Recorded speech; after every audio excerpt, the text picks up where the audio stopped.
welcome back to my channel. Sass here. I'm here to do a review of Life After Lockup, child. Last night's episode was okay. The most memorable part of last night's episode was that dry-ass spaghetti. Where the sauce at? But we'll get into that later. First, let's start off with Amber. Now, my question is, friends, who asked for this? Who asked for Amber to even make an appearance? Is Vincent gonna make an appearance, child? We all know how it was the last time they was on this show. Who, child? Boring. Boring. Vincent looking all around, not sure what he's saying, how he doing, what he doing. He was just there, talking off the side of the neck. Child, honey, and Amber. No type of chemistry. Amber noticed she didn't want nothing to do with Vincent. She calling another woman wifey. So, they were boring. Uninterested, nothing. I wasn't interested in the storyline. I could care less. They were the Tom and May Lisa of Love Life After Lockup. But you know, the 90-day the Love After Lockup producers thought we wanted that. Oh, I guess I should say me. Who asked for it? But ain't no need in fussing. They here. Now we see Amber. Okay? Amber's doing good for herself. She got her job. She's staying out of trouble. She do not want to go back to prison. Who, child? She says that she got 20 years of probation. 20!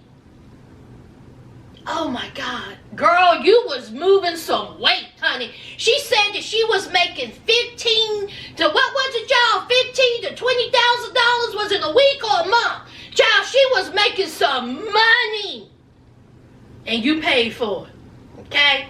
So she's on probation, I think, till she's like 60 years old.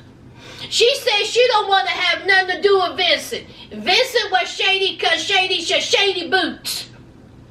Call him up in all kinds of lies. She don't want to have nothing to do with Vincent. She ain't talked to Vincent and she don't want to talk to Vincent. Well, Amber, you was also part of that little scheme. Let's not forget, it was you, Puppy, and your mama. All y'all was scammers and deceivers, honey. So, we have her mom. Her mom was also in prison, child. Her mom did some serious time. Okay? Her mom gets out. Her mom is out, and when I tell you they are twins, her mom looks good for someone who did fresh out of prison. Y'all see her mom's skin? What skincare were you using in prison, child? Her mom and Amber, they look so much alike. Amber's mom, I got a feeling she ain't done with the scamming. Because, see, they went out to eat. That food looked all kinds of good. Did y'all see, was those collard greens or was those turnips? Woo, child, honey, that looked good.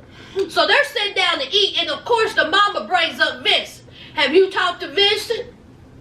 Amber said, no, I ain't talked to Vincent. I don't want to have anything to do with Vincent. It's over.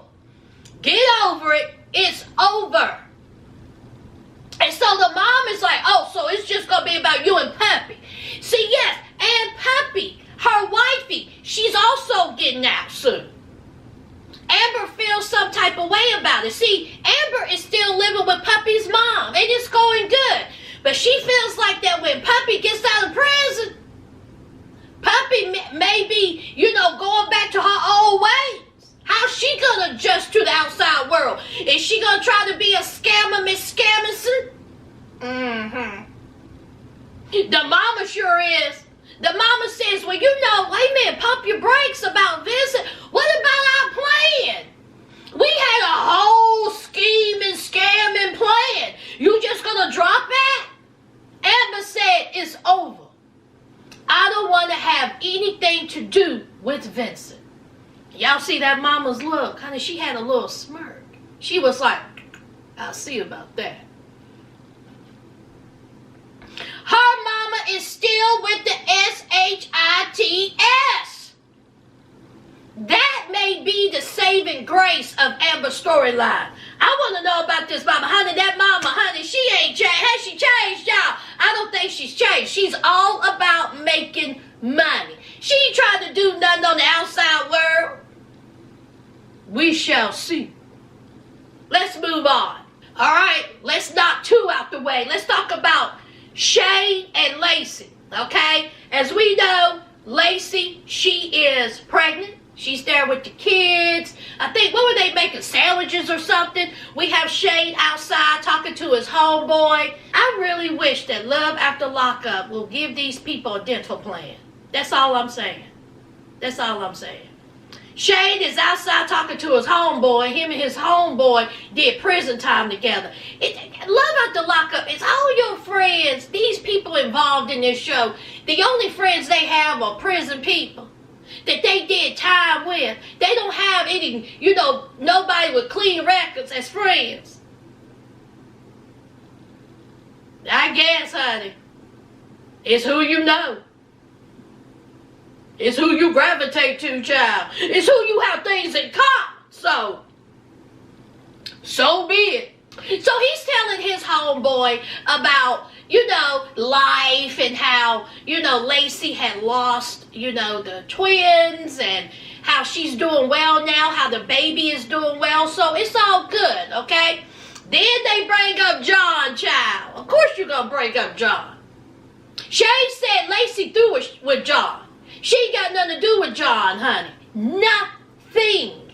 Okay? John is a thing of the past. He messed up too many times. Okay? He is done.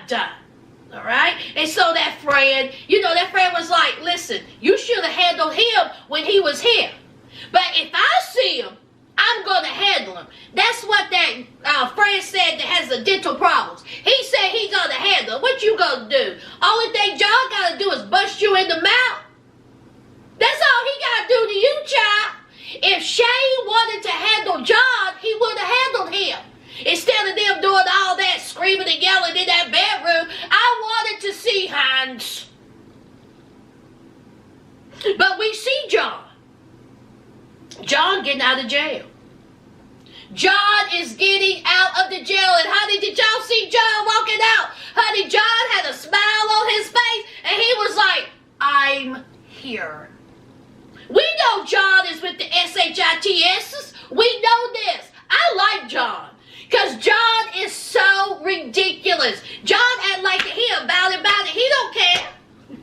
He don't care you're married. He don't care how much you want to bet he going to try to make contact with Lacey. Of course he is. Why is he on the show? So, we'll see how that works out, child. John, Lacey, and Shane back together again. All right, let's knock another couple out the way. Let's talk about Brittany. Latino heat, but really this is about Brittany. Okay, as we know, Brittany's mom is struggling, honey. She is a pill addict. She having a hard time. And so Brittany is on her way to the pay what you can give hotel, child. Honey, it's them kind of hotels that you go over and you make arrangements. You got $20, you got $10. Okay, you can stay here, child. Honey, it's them kind of hotels. You know where the stay. So, Brittany, she's bringing her mom food. She's going to check in on her mom. She haven't heard from her mom in a while. The mom lost the apartment, so this is the only place that her mom can stay. Brittany says this is bringing back all kinds of terrible memories. I was 12, 13, 14 years old coming up to this hotel, getting tricked out, getting abused. Woo, it is awful. So she shows up with some food. Her mom answers the door. Honey, I don't know who did her mom's makeup. It was done, wasn't it? Honey, her mom said that, listen, the last time y'all see me on camera, I look like who done it and what for. This time, you ain't gonna catch me slipping. I pulled out my Maybelline. You're not gonna catch me. So her mom done got a little bit of makeup, child. Done put on a little lip gloss. Done combed the hair out. She done lost a considerable amount of weight. Y'all see how she look? take it back. Brittany said, my mom done lost a good 40 pounds. Now, weight loss like that, that's only drugs right there, honey. drugs. Trust me, I know. My mom ain't doing well at all. So we see her mother. Her mother is fidgety. Her mother is shaky. Her mother is smoking 50 cigarettes within 2 minutes, honey. And her mother is saying, oh, I'm okay. I'm okay. I'm doing well. No, you ain't, girl. No, you ain't. Beer bottles, beer cans all over the place. You up there in the pay-as-you-go hotel. You ain't doing well, child. Nothing. And so Brittany said, you sitting here lying to me. You ain't doing well. Look at you. You need help. And so the mama just broke down and said, help me, honey. The mama is crying, not flying, begging her daughter to help her. Brittany said, listen, I'm here to help you. I will do anything to help you, but you have to help you. You need to go to therapy. You need to go to meetings. I will take time out myself to help you. I will leave my kids to help you. But you're going to have to help you. Listen, addiction is a terrible thing. All right? And I think that her mom may be addicted to fentanyl. Okay? So that is just a messy, ugly pain medication. It's strong. And when you get addicted to, stuff like that, it is hard to break through. It's hard to stay sober. It's hard to stay away. But honey, you can do it. But you have to do it. You really have to do it. What's the old saying? How does the old saying go? You got to hit rock bottom to get back up. You have to do it. Brittany can take you to all kinds of meetings. You can go to therapy, but until you choose to take over your life and want something better, honey, you be talking till the day you pass, child. It's just a sad, sad situation all around. Sad situation. Somebody said that it's a shame that Brittany is using her mom as content. Honey, her mom knew what she was getting into. Her mom signed on the dotted line. Brittany didn't make her mom get on this show. Her mom chose to get on this show. You think that they're going to film her without her permission, without her signing a contract? Honey, Brittany's mom know what she doing. She may be high, she may be an addict, but she know what money looks like. Brittany's mom and Brittany have a toxic relationship that goes back to when Brittany was a child. Do y'all not remember? Brittany was in a household of addicts, alcoholics. Okay? That's what she grew up with. Brittany was on her own at 12, 13, 14 years old. Honey, her mom chose a man over her own child. Brittany has issues of her own. This mother-daughter relationship needs some healing because it is toxic. Bottom line. Let's move on. Now let's talk about this dried up dinner, this dried up spaghetti. Now as you know, Chevelle done kicked out Quay. So he ran home to Houston to be with his family. He was like, look, I ain't got nowhere to go. So I had no other choice but go to Houston. So he's there with his sisters and his mom. And y'all, that's a cute little place his sister got. Real cute. That was nice. Until I seen that dinner. I said, what in the yellow going on here? They had some dried up spaghetti, nothing but noodles. Where the sauce at? Wasn't none glistening. Everything was dry. Then they had some corn on the cob, and then they had cornbread. What in the hodgepodge going on here? Where the sauce at? That's why everybody got in the feeling. Everybody was mad because the mouth was dry. Drink some water. But I will say they had some type, was that catfish? Honey, that looked bomb. Now that looked good. But honey, the rest, y'all need to stop it. Y'all, Quay's sister, what was that? But anyway, so of course Quay, they sat down and the mom's happy to see her boy. Of course she is. This is where she want him to be. So she was like, why are you here? So was the sisters. They was like, we confused. Why are you here? And so here's Quay chomping down on that dry food. Talking about, well, you know, I got kicked out. Chevelle threw me out. I really don't know what's going on. Pass me them dry muffins. The mama said, don't nobody kick you out just like that. What happened? And he said, well, I may or may not have been in contact with another woman. I didn't see her though. This was all on the internet. So the mama said, what? Boy, you think we foolish? You cheated. Did you cheat? Here comes Quay. Now. I didn't cheat, but I was in communication with a woman named Chi-Town. We met on Facebook, and see, the conversations we had was deep. Quay, you all the way wrong, boy. All the way wrong. So anyway, he didn't say he cheated. He said that he had been talking to someone online.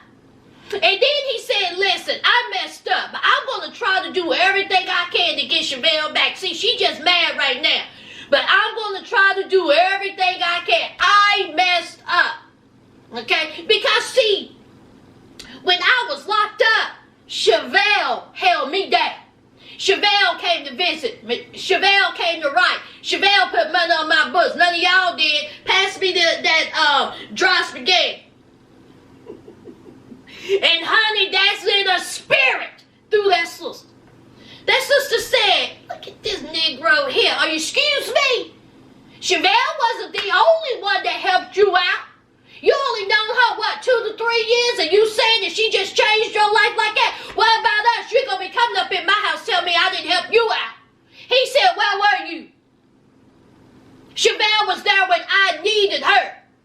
She was holding me down. Y'all didn't hold me down. Y'all just left me out stranded. And honey, that sister said, let me tell you something. Nobody told you to go up in there and rob. Nobody told you to go up in there and commit a felonies. Nobody told you that. And so your actions put you in prison. We didn't tell you to do that. We had our own thing. I had my own life and I did what I could. I did what I could. And so Quay, he got hurt feelings. Obviously, he is resentful towards his family for not being there when he was in prison. Now, let me just say this. I'm going to say this. I see both sides of the story. Quay, I'm going to need for you to sit down somewhere. Nobody told you to get into criminal activities. The first time you went to prison was not the first time you had problems with the law. You said yourself that you had been in trouble with the law in and out as early as 13 years old. You didn't learn your lesson. You kept doing the things that got you in prison for 12 years. I'm sure every time you got out of jail, it was, I'm going to do better. I'm going to do this. I'm going to do that. Your family was there then. You wasn't out on the street when you was a teenager, when you was out there doing your deeds. You came home to your mom. How about when you went to prison, you broke your mama's heart? What mom want to see their 17-year-old son go to prison for 12 years? You weren't thinking about your family when you was out there doing the things that you were doing. And now you got hurt feelings. Now you feel resentful because they wasn't there when you needed them. How about they was outside?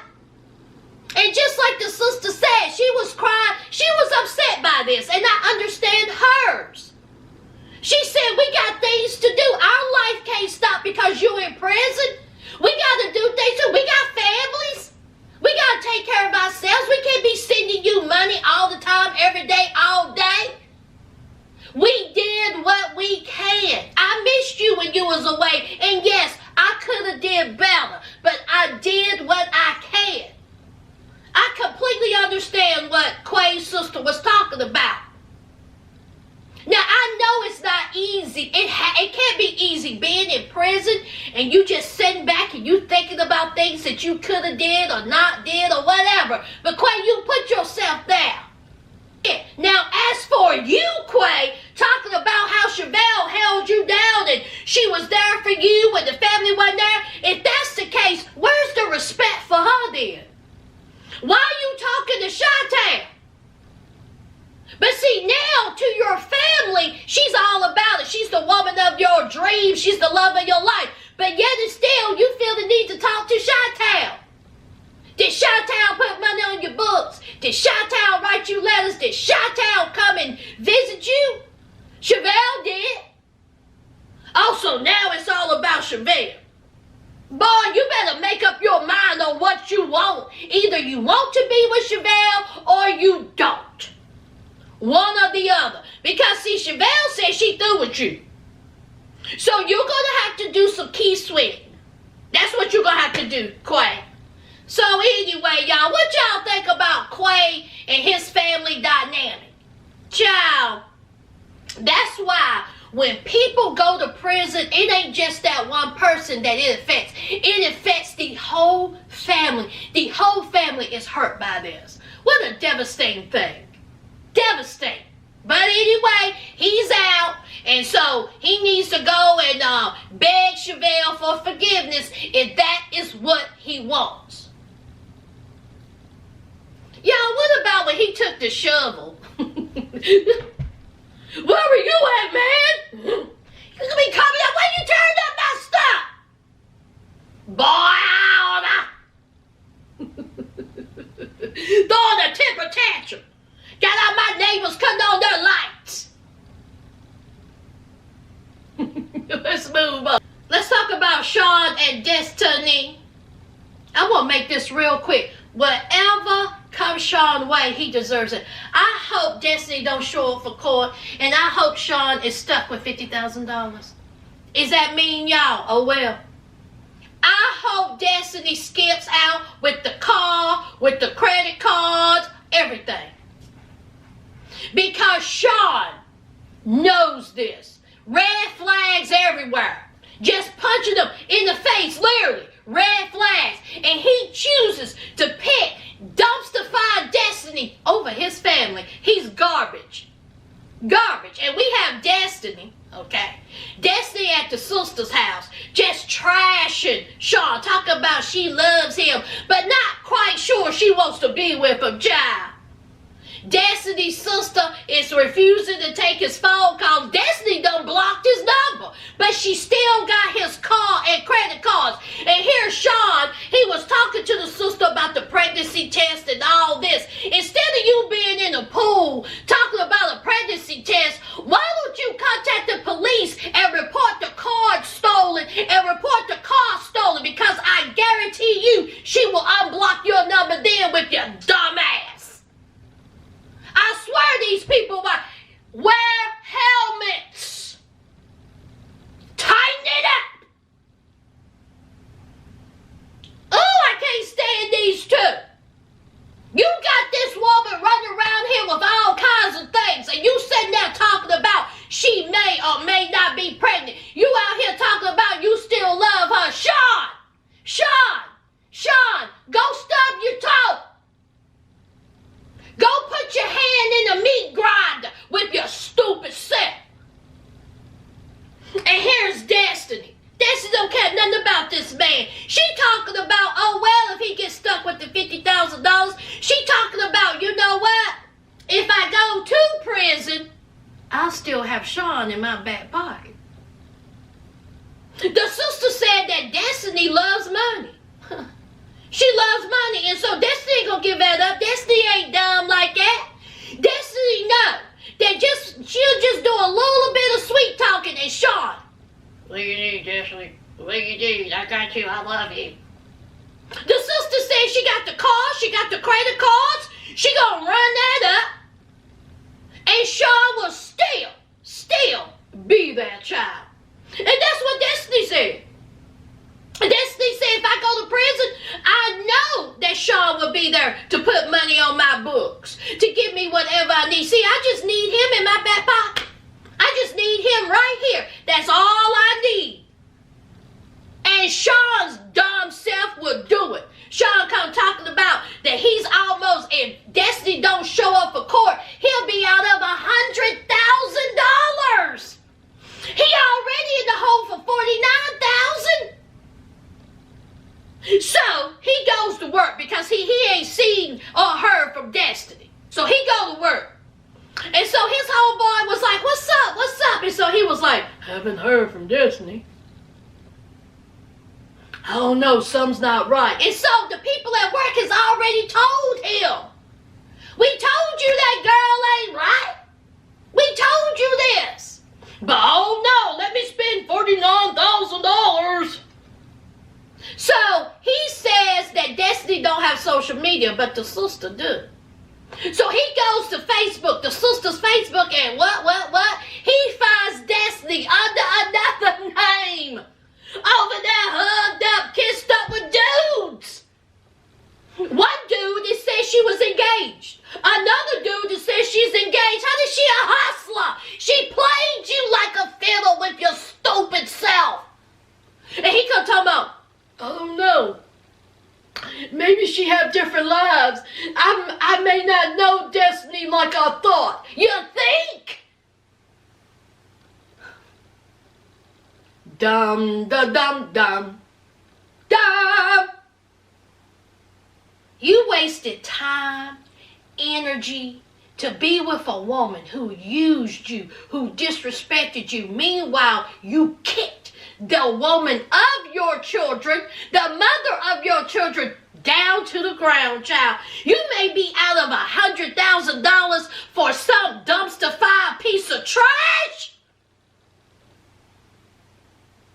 That money could have went towards your kids. And word on the curb is Destiny is in jail.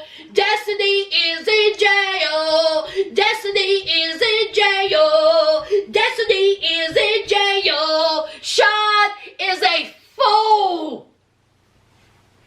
And I don't feel a bit sorry for him. Now let's leeway into someone else I don't feel sorry about. Let's talk about Sarah and Michael. Ooh, child, the duo of fools. So it's court day. It's court day. It's time to find out about custody. Sarah's there. Sarah's calling Michael. Okay? Even before she left home. She's calling Michael. You calling a grown man while you have a man up in the kitchen cooking bacon. Hey, he got 20 pieces of bacon in a little size skillet. Malcolm, take some of that bacon out and put it in the oven. At least he could. That bacon looked good though. So he cooking bacon while you beating the phone in to make sure Michael show up for court. Child, I'm telling you, these people need CAT scans. So Sarah gets there and she's waiting, and she's waiting, and she's waiting for Michael. Of course, Michael didn't show up, so she said, look, he ain't here. I gotta go. So she goes inside the courtroom and she does what she has to do. Meanwhile, we got producers outside Michael's door beating it down. Here comes Michael. I know the F I didn't show up for court. What the F? I know the F.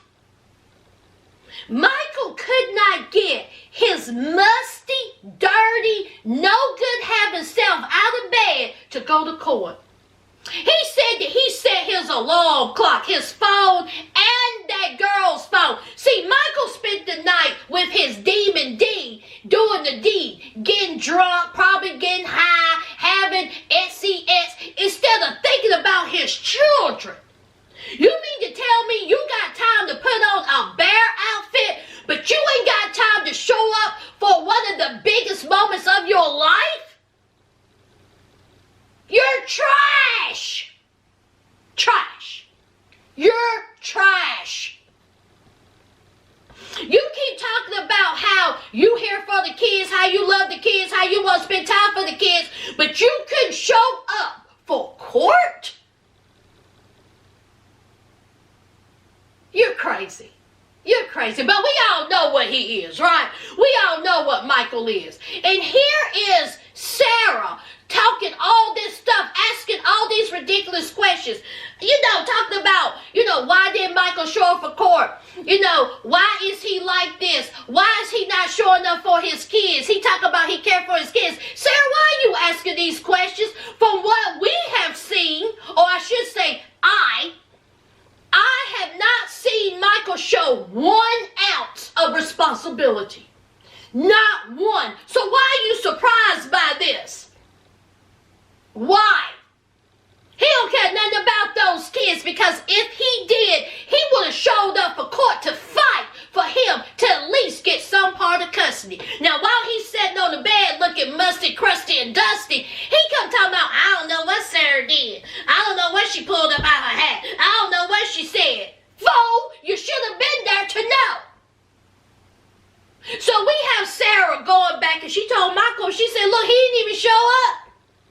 She's still beating the phone down, trying to know where he at, what he doing. So Michael calls. Hello? She was like, why didn't you show up? What happened? Sarah, these are not the questions you need to ask. You need to say, it's done. I won. You're not coming around these kids. I have a life now with Malcolm. Ain't that what you want, girl? No, you like drama. You still got a feeling right here that you want to be involved with no good Michael.